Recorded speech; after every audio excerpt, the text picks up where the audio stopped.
Les dragons célestes ont le vent en poupe depuis plus de 800 ans. En être un, c'est la garantie de tout avoir dans sa vie, sans aucune exception. Et pourtant, certains ont déjà quitté ce rang. Ils se sont confrontés à la dure réalité de la vie, à la haine du peuple. Et ça, eh bien ça a créé ça, Don Quichotte Doflamingo. Un homme, un vrai, un Polnareff à la japonaise, devenu le mastermind le plus maléfique de tout le game. Et aujourd'hui, on vous propose une très belle vidéo sur lui, sur sa vie, sur ses secrets et sur sa folie. Et bienvenue sur Raftelli, les accros de One Piece. Et oui, la chaîne on parle One Piece et One Piece. On garantit rien, mais il semblerait qu'il y ait une vidéo qui est en préparation sur Raftel Manga après 6 mois. C'est possible qu'elle sorte là dans pas longtemps. Donc checkez un petit peu Raftel Manga, le lien est en commentaire. N'oubliez pas que c'est notre deuxième chaîne où normalement on parle manga assez souvent.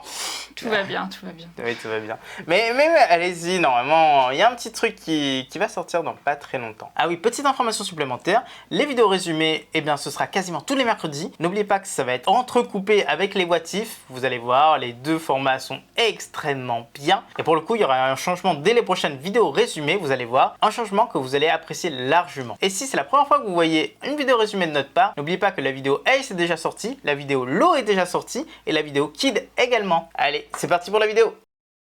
Numéro 1, les Don Quichotte.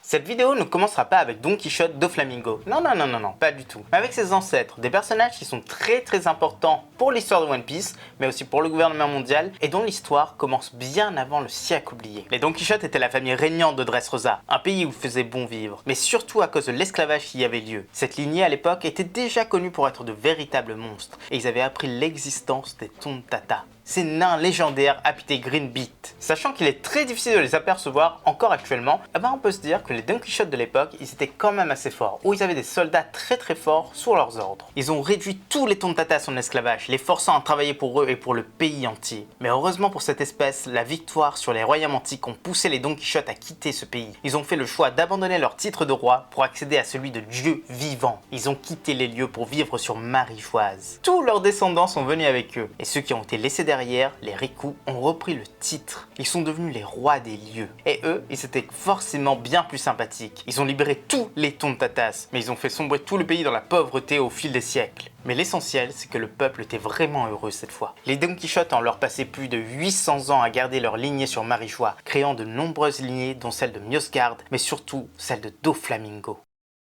Numéro 2, le mauvais choix. Une phrase des 5 doyens résume très bien le cas d'Ofi, mais surtout le cas des Don Quichotte. C'est tout simplement, les Don Quichotte ont toujours été source de problèmes. À croire que durant ces 800 ans, ces monstres n'ont jamais su être calmes. Ou alors, ils n'ont juste pas su rester sur place. L'exemple typique, c'est bien celle des parents de Doflamingo, Homing et T'as le nom, toi? Ça s'appelle comment, elle? Bon, on arrête les délires, ici, ce n'est pas une vidéo théorie. Homing et maman Dofi ont commencé à se poser des questions sur la façon d'élever leurs enfants. La méthode dragon céleste, esclavage, domination, supériorité ne leur allait pas du tout. Leur bon fond ne l'acceptait pas du tout. Alors ils ont demandé l'autorisation de descendre sur Terre, et le Gorosei a accepté. Ils ont même fourni un énorme manoir et des trésors pour faire vivre cette famille. Bah oui, vivre comme la populace, c'était pas non plus pour eux, ils allaient pas vivre comme ça. Personnellement, si j'avais le choix, je vivrais pas comme la populace. Mais par contre, ça ne s'est pas du tout passé comme ça. Après quelques visites au marché du coin, les habitants ont vite pris l'identité de ces personnes ayant abandonné leur titre. Et l'attitude du plus grand des frères n'aidait absolument pas. Tous ceux qui ont souffert à cause des nobles mondiaux ont commencé à les chasser. Leur manoir a été brûlé, ils furent forcés de fuir encore et encore, allant de mal en pire. Ils ont même dû fouiller les poubelles pour survivre. Homing va même essayer de revenir à Marijois, ce qui lui sera refusé. Mais aussi refusé pour sa femme et même pour ses 2 enfants. Jusqu'à ce qu'un nouveau drame arrive, la mort de la mère de la famille. Le jeune Doflamingo va alors s'enfoncer dans la rage, il va tout reprocher à son père. Et les choses n'allaient pas non plus s'arranger. Ils ont été retrouvés par les citoyens en colère qui les ont attachés sur un édifice. Et ils se demandaient comment est-ce qu'ils allaient les tuer. Et au moment où ils allaient être criblés de flèches, le jeune Dofi a fait une chose incroyable. En s'éveillant au Haki des rois, il a radicalement changé sa vie. Toutes les personnes aux alentours sont tombées dans les pommes, sauf le jeune Vergo qui a été témoin de la scène et qui rapportera tout ça à son chef de gang, le fameux Trébol. Numéro 3, la famille. Les 3 furent descendus de leur lieu d'exécution. Et là aussi, on ne sait ni par qui, ni comment, ni pourquoi. En fait, qui les a descendus? Qui, parmi la foule, pouvait vraiment vouloir les descendre? À part Vergo, ça peut être lui, mais ce n'est pas explicitement dit dans le manga. Leur fuite a pu alors continuer, ils se sont cachés pendant de nombreux jours, alors que le fameux Trébol avait décidé de rencontrer le jeune prometteur. Tout ça car il a compris l'opportunité qui s'offrait à lui. Il avait enfin sous la main celui qui l'emmènerait jusqu'au sommet de ce monde. Le jeune garçon facilement manipulable qui maîtrise le haki des rois. Et Vergo va ramener Dofi sur place. Et lors de la discussion, Trébol offrira 2 choses à ce jeune garçon. La première, ce sera son fruit du démon, le Ito Itonomi. Et le second, ce sera un fusil qui lui servira plus d'une fois. Et Trébol le laissera partir sans aucune condition, lui disant juste qu'ici, il serait toujours le bienvenu. De retour chez lui, Doflamingo aura une seule chose en tête, remonter jusqu'aux cieux. Et pour ça, il devait avoir une monnaie d'échange, la tête de son père, qu'il tuera sans une once d'hésitation, avant de transporter sa dépouille grâce à ses nouveaux pouvoirs. Mais bien sûr, ça ne changera absolument rien. Tous sur place seront totalement choqués par ses actes, et il sera chassé à nouveau. Il retournera à North Blue, et là, il retournera vers les seules personnes qui voulaient bien de lui, vers le gang de Trébol. Et évidemment, tous seront de lui leur chef, et ils se renommeront la Don Quichotte Family. Durant des années, ce groupe va grandir, ils vont recruter à tour de bras, et tous les membres vont commencer à appeler Doffy le jeune maître. Cette enfance commence enfin à être intéressante pour Doflamingo. Ok, il va très mal tourner, on le sait très bien, mais de l'autre côté, Corazon, lui, il aura bien plus de chance, on trouve. Suite à la mort de son père, le jeune Corazon va sombrer dans la tristesse. Traumatisé par Doflamingo, Corazon va s'enfuir jusqu'à tomber sur un marine, sur San Goku, qui fera de lui son fils adoptif. Numéro 4, la fuite.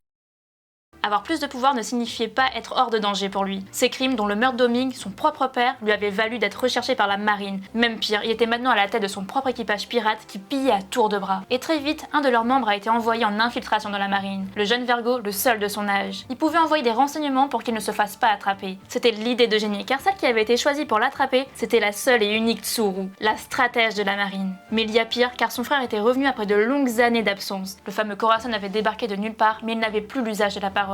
Et Doflamingo ne s'était pas douté un seul instant de la vraie nature de son frère, un infiltré de la marine. Le futur tyran devenait de plus en plus connu à North Blue. Ses exploits étaient légendaires et il était bien trop fort pour cet océan. Sa renommée est même arrivée jusqu'à un certain Bellamy, un jeune homme qui vivait dans une région calme de North Blue. Et de son côté, Corazon donnait toujours des informations à son supérieur, ce qui empêchait toujours Doffy de réaliser ses projets. Il était à chaque fois piégé. Et là aussi, un autre événement allait bouleverser sa vie. C'est l'arrivée d'un jeune homme dans une de ses bases. Un homme qui avait vécu l'enfer et qui voulait se venger en intégrant la Don Quichotte Family. Et évidemment, c'est le jeune Law. D'abord violenté par Corazon, il finira par être accepté et les suivra durant de longues années, là où il sera entraîné par tous les membres de cet équipage, sans exception. Même Doffy le prendra sous son aile, alors que tous les soirs, Doffy va revivre le même traumatisme, la peur de la mort. Et le seul remède, eh bien c'était le Ope Openomi, le fruit qui a le pouvoir de donner l'immortalité à une personne, mais dont la piste avait été perdue depuis de longues années. Peu de temps après, Corazon et Law ont disparu. La raison avancée, la recherche du remède pour le jeune Law. Pourtant, une chose alerta Doflamingo. Après la disparition de Corazon, la marine ne les trouvait plus aussi facilement. Il y avait quelque chose qui clochait avec son frère. Un an plus tard, il localisa enfin le Ope Openomi. Et pour faire d'une pierre deux coups, il attira Corazon dans un piège où celui-ci sauta à pieds joints. Corazon va dérober le fruit auprès de Diaz Barrel. Et en apprenant la disparition du Ope Openomi,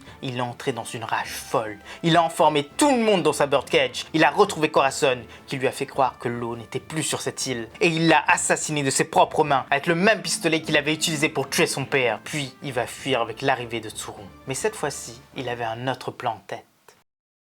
Et les Nakamas, c'est déjà la moitié de cette vidéo, donc si vous l'aimez jusqu'ici, n'hésitez pas à mettre le petit like, à laisser un commentaire et à vous abonner si ce n'est pas déjà fait. Je sais où t'habites, mets le like.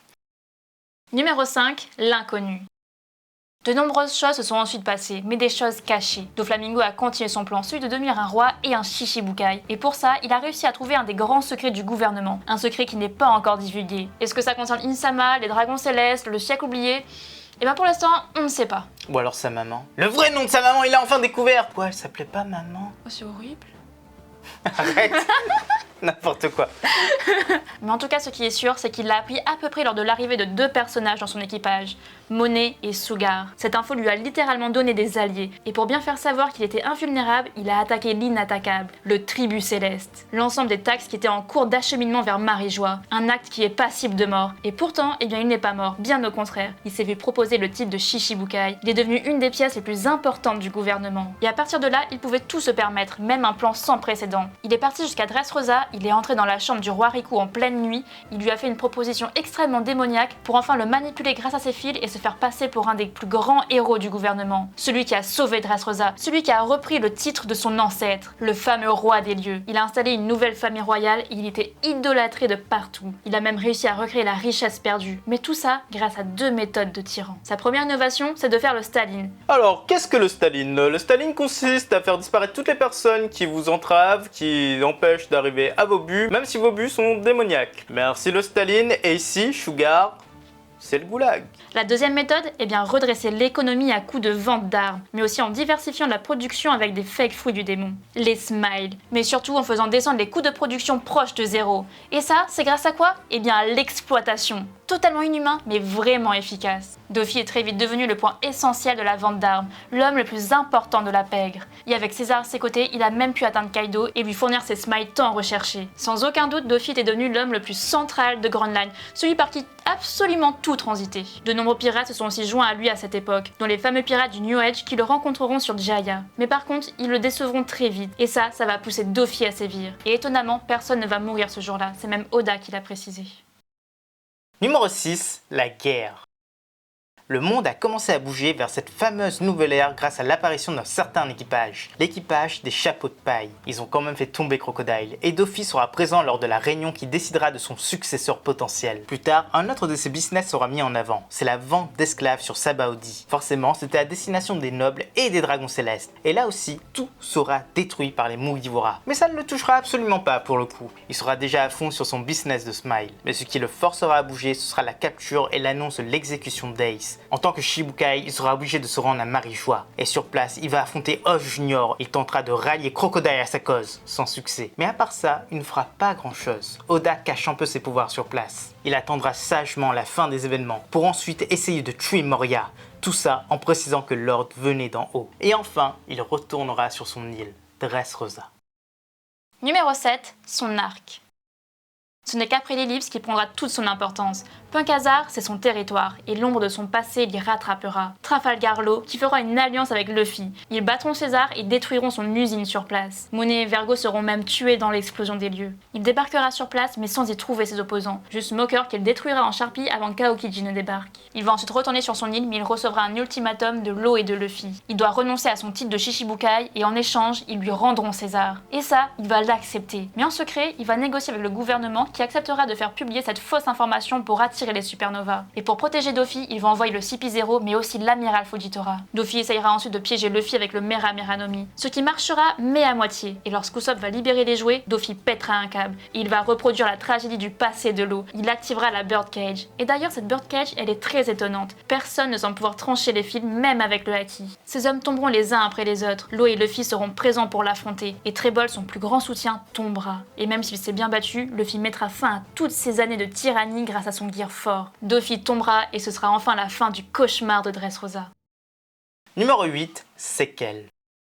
La fin de Doflamingo a forcément fait bouger les lignes de One Piece, et ça comme nulle autre défaite avant lui. La marine était déjà sur place, il s'est fait tout de suite capturer, qu'importe ses secrets, jamais il ne pourra les dévoiler au niveau 6 Temple Down. Il était muselé, mais il n'était pas encore mort. Kaido et l'ensemble des 100 bêtes n'auront plus de Smile, ce qui dirigera la colère de Kaido vers Luffy et vers Law. Le gouvernement n'aura plus besoin de maintenir l'existence des Shichibukai, et la proposition du roi d'Alabasta et de celui de Dressrosa pourra être adoptée, la dissolution de ce groupe. Et oui, la vie de Dofi était très importante, et le fait qu'il ait été longtemps en liberté, qu'il était Shichibukai, qu'il ait des secrets du gouvernement, c'était une grande menace pour le gouvernement lui-même. Et pour tout ça, il ne pouvait rien faire. Heureusement, Luffy était là, et pour le coup, il a beaucoup aidé le gouvernement, sans le savoir. Et voilà Nakamas, c'est la fin de cette vidéo, on espère que ça vous a plu, si c'est le cas n'hésitez pas à laisser le petit like, à laisser un commentaire et à vous abonner si ce n'est pas déjà fait. N'oubliez pas que maintenant on va sortir une vidéo résumée quasiment tous les mercredis, ce sera entrecoupé avec les voitifs qui sont aussi très intéressants, donc on compte sur vous pour nous suggérer les prochaines vidéos résumées, parce que nous ça nous fait plaisir, on fait un résumé sur le personnage de votre choix, on le développe à fond là comme vous le voyez, et bientôt il y aura un tout petit changement, vous allez voir, il y aura une insertion qui va faire plaisir à pas mal de personnes. Mais on garde le secret pour l'instant et on vous dit à la prochaine fois. À bientôt les accros de One Piece.